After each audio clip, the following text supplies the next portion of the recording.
Estamos con la vocera de gobierno, Carla Rubilar, a quien ya habíamos presentado y habíamos anticipado que le queremos consultar varias cosas y tenemos hartas preguntas para usted. ¿Cómo está? Buenas noches. Muy buenas noches, Soledad. Partamos, ministra, por estas imágenes súper preocupantes que estamos viendo acá. A ver si usted nos explica el procedimiento. Las personas que van al interior de esos autos, ¿debían portar algún tipo de documento o el documento se les iba a entregar allí? Porque nos parece un poco flexible, ¿no?, que el único indicativo para que puedan seguir el libre tránsito sea una muestra de temperatura, porque muchos de ellos pueden estar efectivamente sin síntomas. A ver, muy buenas noches. Lo primero, obviamente, es revisar lo que está pasando en este minuto en Pichidangui. Entiendo que esa es la aduana sanitaria que está teniendo complicaciones. Y antes de efectivamente ver cuál fue la decisión que se tomó para no entregar el papel, pero al menos se está haciendo el control médico, usted sabe que lo que nosotros necesitamos pesquisar para evitar que ingresen a ciertas regiones es que las personas no tengan síntomas, y en la entrega del pasaporte se hace a las personas que vienen de fuera de la región, no de las personas que viven y entran y salen en la misma región. Pero el procedimiento indicaba, disculpe que la interrumpa, que se le toma la temperatura y se le entrega un pasaporte. Sí, que se le toma la temperatura y se le entrega un pasaporte para poder seguir finalmente cuánto es el ingreso, pero obviamente la exigencia es mayor cuando una persona tiene síntomas o cuando una persona es sospechosa. Ahora, por supuesto que el procedimiento, lo ideal es que tenga el pasaporte siempre, pero yo quiero llegar a un tema más de fondo que vamos a tener que revisar qué fue lo que ocurrió en esta aduana sanitaria. ¿Y qué sigue ocurriendo? Pero el tema más de fondo es por qué tenemos tanta gente que está entrando a Pichidangui desde algún lugar que es probablemente Santiago. ¿Y la respuesta no es porque la autoridad no decretó una medida más firme al respecto? No, la respuesta es por qué la gente, si le estamos pidiendo que se quede en su casa y que no se mueva, se está moviendo. Porque no están obedeciendo y a veces las normas no se imponen por la fuerza. Se imponen cuando efectivamente los momentos son adecuados. Yo quiero decirle que, y quiero explicarle un poco, si usted me permite, sí, claro. Esta es una pandemia en la cual nosotros no tenemos vacuna, no tenemos tratamiento, a diferencia de la pandemia de la influenza, y no tenemos efectivamente ninguno de nosotros inmunidad. Estamos todos expuestos a un virus que está apareciendo. Y frente a esto es súper importante hablar. Yo voy a hablar con los números que teníamos hoy día en la mañana, que son las que se informan en el comité de crisis. Nosotros estamos hablando de una pandemia que tiene más de 244.000 personas contagiadas en el mundo. De esas, 10.000 personas han fallecido, un poquito más ahora porque usted vio Italia, finalmente lo que pasó, eso es cerca del 4%, pero tenemos países que tienen una tasa de mortalidad menos del 1% y tenemos países que tienen tasas de mortalidad cercanas al 8%. ¿Dónde estaremos nosotros, ministra? Yo quiero contarles también, en ese sentido, que nosotros como país, y es súper importante que la gente lo sepa, y por eso accedí también a poder venir a esta entrevista, que me importaba poder explicar muchas cosas que a veces con falta de tiempo no se pueden explicar, en una cuña no se pueden explicar. Sí, claro. Nosotros tomamos medidas desde el 2 de enero en el gobierno del presidente Piñera. Cuando el coronavirus se decía que era algo muy lejano, que no nos iba a llegar, y algunas personas, incluso algunas de las que nos están pidiendo la cuarentena total hoy día y nos están exigiendo efectivamente tomar medidas muy drásticas el día de hoy, planteaban en esa oportunidad que esto no era una realidad y que incluso era una forma y una estrategia del gobierno para frenar el movimiento social, ¿ya? Quiero decirle de que nosotros como país tomamos decisiones tempranamente comparado con los mismos países que nos quieren comparar hoy día. Por ejemplo, hablemos del cierre de fronteras. El cierre de fronteras, Chile lo hizo a 13 días del primer contagio. Si queremos compararnos con España, España lo hizo a los 45 días. Si queremos compararnos con Estados Unidos, a los 57 días. Pero un cierre de fronteras efectivo, deje hacerle una pausa ahí, porque también damos cuenta de muchos testimonios de personas que entraron por el aeropuerto con ese cierre de frontera y la verdad es que no había un examen muy exhaustivo respecto de la entrada de esas personas, ni tampoco una indicación de cuarentena. No, nosotros hicimos el cierre de fronteras y ese cierre de fronteras se hizo efectivo y se hizo efectivo con cuarentena para los 8 países de riesgo de la OMS en ese momento, que ha ido aumentando, por ejemplo, las fronteras terrestres el día de hoy. Quiero plantearle, por ejemplo, cuántos muertos habían cuando se decretó el cierre de frontera. En Chile, 0. En Estados Unidos, 115. En Italia, 463. Si nos vamos a la suspensión de clase, ¿cuántos fallecidos había cuando se tomó la medida? En Chile, 0. En España, 55. En Italia, 107. Ahí presionaron los alcaldes para que esa medida se tomara. Lo vamos a conversar al respecto del tema de los alcaldes. ¿Cuántos días se demoraron los países en suspender las clases? Chile, 12 días. Corea del Sur, uno de los ejemplos del mundo, 34. Por ejemplo, Alemania, 46. Y así, si nosotros nos podemos ir a la última medida más profunda que tomó el presidente Piñera para proteger a la población, ¿cuántos días pasaron desde el primer caso confirmado para decretar estado de catástrofe nacional? Chile, 15 días, España, 43, Alemania, 49, Estados Unidos, 52. ¿Ya? ¿Por qué le planteo esto, Soledad? Porque quiero decirle que nosotros nos hemos preparado desde el 2 de enero, hemos tomado muchas medidas. Quiero decirle que el primer examen que hicimos de un paciente sospechoso de coronavirus se hizo el 30 de enero. El 30 de enero, es decir, teníamos una capacidad diagnóstica que ha estado desplegada en este país de una forma muy relevante. Hoy día tenemos más de 4.150 exámenes de capacidad de hacer diaria y vamos a llegar a casi 9.000. Si esto se compara con Corea del Sur, vamos a tener, según tasa de habitantes, una proporción muy similar en capacidad diagnóstica que un país tan relevante como Corea del Sur. Pensemos que hasta ahora las medidas se han tomado tal como corresponde. Pensemos y creemos además en las cifras y los datos que usted está entregando, porque son datos que ustedes mismos han dicho, manejan y hacen proyecciones a través de expertos. Así es. No es solo la voz del gobierno, sino Así que es un es. grupo reunido, una comisión, ¿no?, que está entregando estas cifras y estos datos. Pero yo le quiero poner en la siguiente situación. Hoy día el ministro del Interior, Gonzalo Blumel, decía: confíen en el criterio sanitario de la autoridad. ¿Ok? Y tenemos a personas que en este momento están viendo la entrevista y dicen: ok, confiamos, pero queremos saber también cuáles son los pasos a seguir. Sí. Y en ese aspecto hay que reconocer que comunicacionalmente las cosas no han estado del todo claras, porque un 82% de las personas consultadas por la encuesta Ipsos dice que está a favor, un 82% de una cuarentena total. Entonces, tal vez lo que aquí se requiere de manera urgente para calmar la impaciencia, el nerviosismo y el miedo que sentimos todos nosotros, es decir, cuál es el paso a seguir y cuándo la cuarentena total será efectiva y si esa herramienta es la que va a prevenir que no terminemos como Italia. Sí, yo quiero efectivamente primero transmitir que entendemos perfectamente que estamos todos muy nerviosos. Vemos imágenes desgarradoras como 600 y tantos muertos en un día en Italia y por supuesto que a todos los que tenemos hijos, los que tenemos padres, los que tenemos abuelos, obviamente nos genera mucha angustia, mucha inquietud y con miedo. Por supuesto que cuesta mucho más confiar que finalmente si estamos tomando o no estamos tomando las medidas. Yo lo primero que quiero plantear es que es fundamental que nos cuadremos todos detrás de una sola voz y una sola estrategia, porque así se han superado todas las pandemias en el mundo. Cuando hay muchas voces, como lo que hemos tenido en discrepancia, yo le quiero decir, el año 2009 a mí me tocó ser parlamentaria, era la parlamentaria de oposición de salud junto con el diputado Juan Lobo, doctor también. Nos pusimos completamente a disposición del ministro Erazo, que lideraba la lucha contra la pandemia de la influenza H1N1 en aquel entonces. Cualquier discrepancia que pudiéramos tener con el ministro Erazo, y ustedes lo pueden entrevistar, siempre ha sido en privado y siempre estuvimos detrás de él desde el primer minuto, porque esa es la forma en que se enfrentan las pandemias para salir adelante. No obstante eso, nosotros estamos convencidos porque el presidente diseñó un plan desde el primer minuto y ese plan está basado en el testeo. Ese plan está basado en hacer muchos exámenes, en pesquisar a los pacientes desde muy temprano, en aislarlos, en hacer cumplir la cuarentena y en finalmente lograr que podamos hacer una curva muchísimo más plana, entendiendo que la realidad chilena no es la realidad de España y de Italia. Por algo muy simple, Soledad. España, Italia y todos los países que estamos viendo están en invierno y están pasando de invierno a verano, a primavera a verano. Nosotros al revés estamos pasando de lo que es el verano hacia el otoño y el invierno. Sí. Nosotros, por supuesto, que tenemos que tomar medidas diferentes a lo que es España e Italia.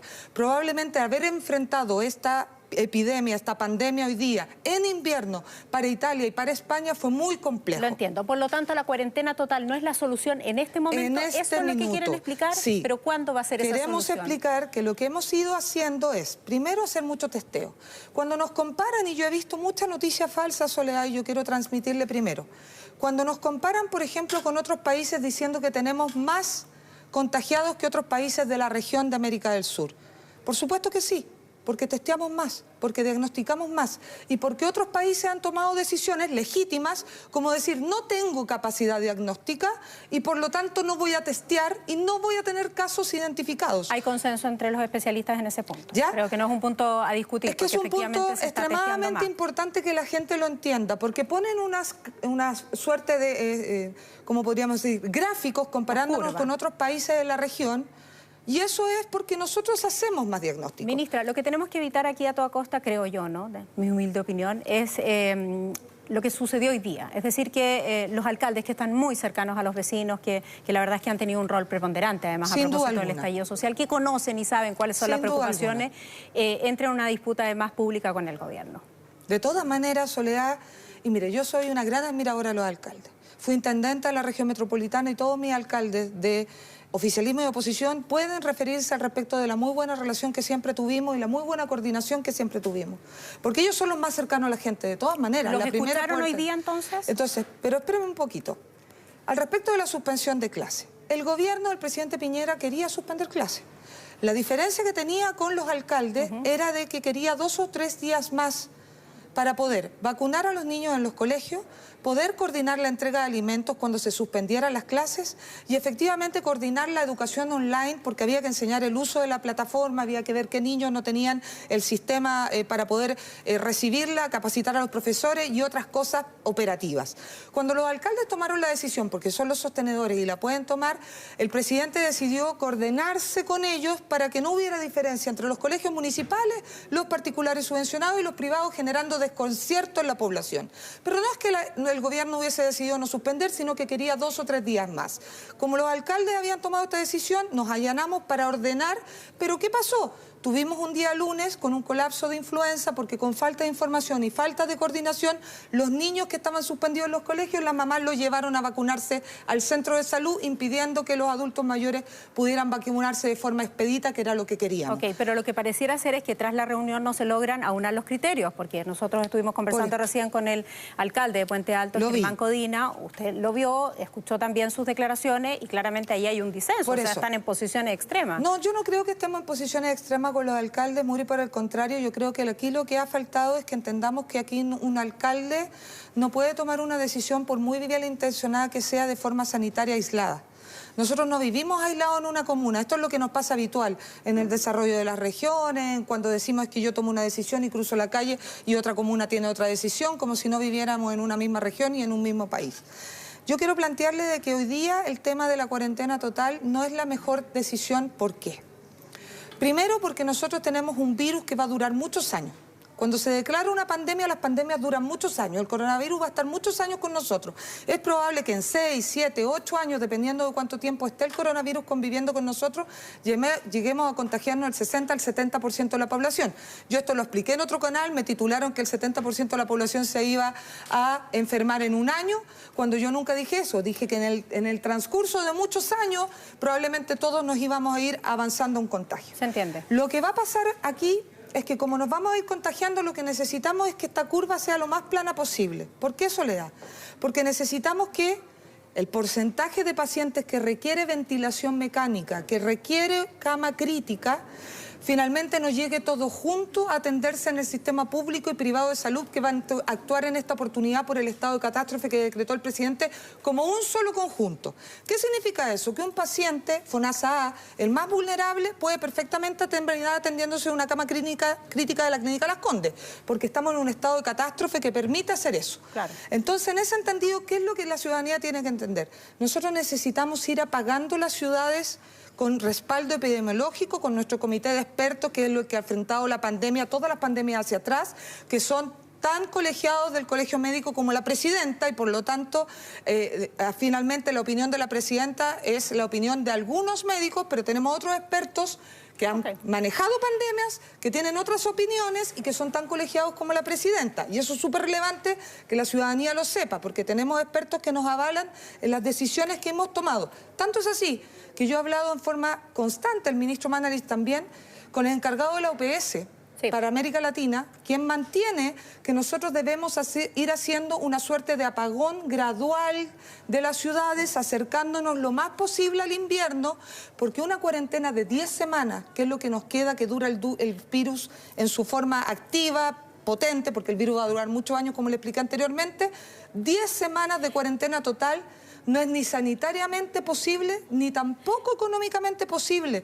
porque cuando la gente se desespere por no tener sueldo, como por ejemplo el transportista escolar cuando estén suspendidas las clases de forma permanente, o el feriante que no pueda vender, va a salir de su casa y no va a respetar la cuarentena, Soledad, y va a ser un problema sanitario grave más cerca del invierno. Ya se siente, se palpa esa preocupación y se vive a lo largo y ancho de nuestro país, especialmente en los sectores más vulnerables. ¿No habrá aquí un problema de forma? Se lo pregunto por lo siguiente, por las declaraciones que hemos escuchado, ¿no? El ministro Mañalich hoy día hablaba de insensatez por parte de los alcaldes y el mismo alcalde Germán Codina hace pocos minutos acá ha hablado de que la piedra de tope es el ministro de Salud. Hay un problema de forma ahí, hay un problema de dos personas que no se pueden entender. ¿Qué le gustaría decirle usted al alcalde en ese sentido? No, mire, yo con el alcalde Codina siempre he tenido una muy buena relación. Quiero transmitirle que valoro enormemente la labor que realiza como presidente de los alcaldes. Los alcaldes en general les valoramos impresionantemente su labor, pero aquí tienen que entender de que la política sanitaria en una pandemia necesita orden, necesita coordinación, necesita conversación y aquí finalmente las decisiones que uno pueda tomar aislado pueden ser peor. Si un alcalde decide cerrar un mall de forma aislada, finalmente, ¿qué va a pasar? La gente se va a trasladar a otro mall. No es que vaya a dejar de ir al mall de alguna comuna, sino que se va a trasladar a la más cercana. Va a tomar transporte público, va a saturar el metro, va a aglomerar otro mall más finalmente porque no tiene el otro, etcétera, y va a ser una medida sanitaria mala. Lo entiendo. La vocería respecto a las medidas sanitarias sigue al mando del ministro de Salud. Sigue al mando del ministro de Salud, por supuesto que en los temas económicos, los temas de trabajo que también le preocupan a la ciudadanía, hay muchos más voceros. Yo también puedo contribuir, yo soy médico, soy experta en salud pública, por eso le digo que nunca vamos a tomar una decisión económica por sobre la vida de las personas. Yo quiero despejar eso, Soledad, porque ¿sabe lo que pasa? Que la decisión de no tomar la cuarentena total hoy día del país es una razón sanitaria. Cuando uno toma decisiones fuera de tiempo, Soledad, ya sea porque las toma tarde o porque las toma antes, cuestan vidas. Y aquí hay que escuchar a los expertos, escuchen a la OPS, escuchen a la OMS, cómo nosotros nos hemos validado con ellos, al comité de expertos que tiene un bagaje gigantesco.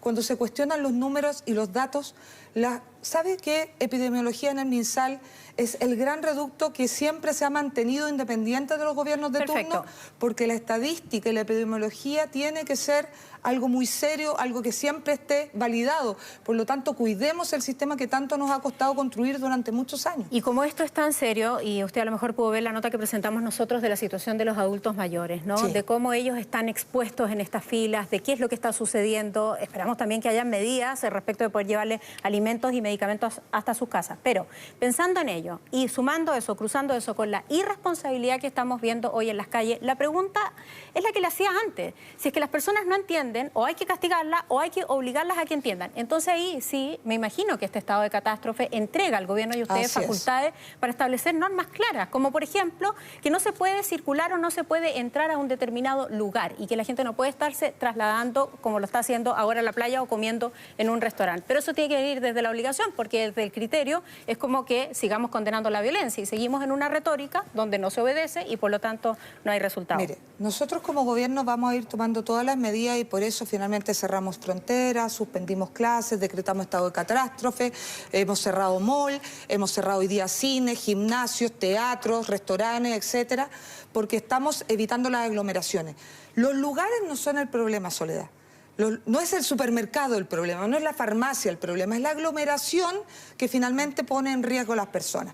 Y vamos a seguir tomando todas las medidas que sean necesarias de forma gradual para ir generando este planeamiento de la curva que nos permita responder y cuidar a los adultos mayores que a usted le preocupan tanto y que a nosotros también, pero que finalmente esta situación de decir que mañana viene una cuarentena total, que mañana se va a producir un apagón de las ciudades, significa que van todos nuestros adultos mayores a vacunarse desesperadamente, que van todos nuestros adultos mayores a tratar de sacar sus recursos y su dinero, que van todos nuestros adultos mayores a todos los lugares y generan aglomeración. Por eso el llamado tiene que ser a escuchar y a informarse de forma veraz y oportuna por los canales de comunicación. Y también por nuestro canal, donde hemos hecho un gran esfuerzo, además desde nuestro equipo periodístico, por llevar adelante esta información y cobertura. Ministra, muchas gracias, buenas noches. Muy buenas noches y pedirles que nos ayuden a difundir la información veraz, oportuna. Hay mucho fake news. Hoy día nos ha tocado desmentir cerca de 5.